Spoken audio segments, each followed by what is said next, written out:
Great. It's my pleasure and honor to have with me Marcia Dawood, a great friend. I consider you a great friend. And thank you for coming to my hometown of Thessaloniki and, of course, being here with us at the Thessaloniki Innovation Zone.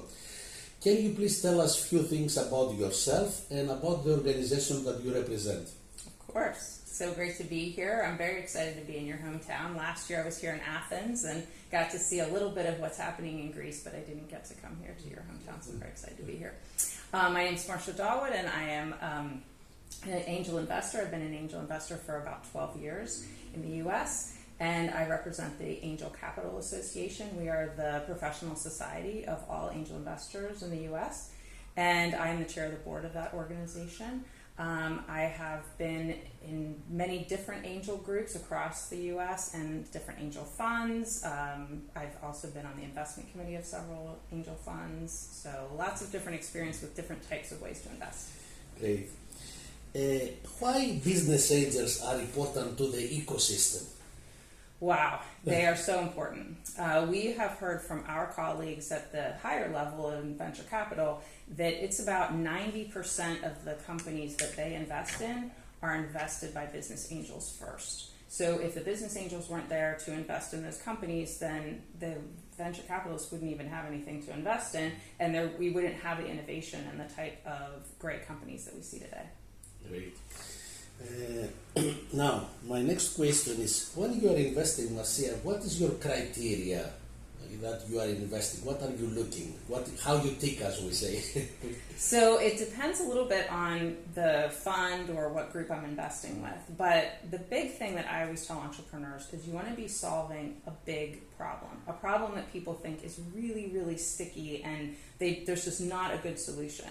I see too many entrepreneurs that have a solution to a problem that maybe people aren't going to necessarily adopt or change. So you really need to have a big problem that people will really say, oh, this solution is amazing, I can't live without it. Great, that's a good insight. Usually people, they say that, okay, big problem, and sometimes people, they say, I invest on team, for example. How important is for you the team, the founders? It is so important. And it can't be just the team is made up of a couple different people. Maybe they have some different expertise or even personalities, but they really have to work well together. And you can tell that by even how they introduce each other. So sometimes I'll have them say, instead of going around when you're meeting them and saying, okay, who are you? No, you say, you tell me who that person, and then you can kind of see what the relationships are like amongst the teammates, because this is a long-term thing. Growing a company is hard work, and they have to work together, and you have to know that they're all committed. Super. From your experience and from other, colleagues that you discuss among, your group of business angels, why do you think startups fail? Probably the number one reason is they run out of money. And a lot of times they run out of money because they don't have the proper governance.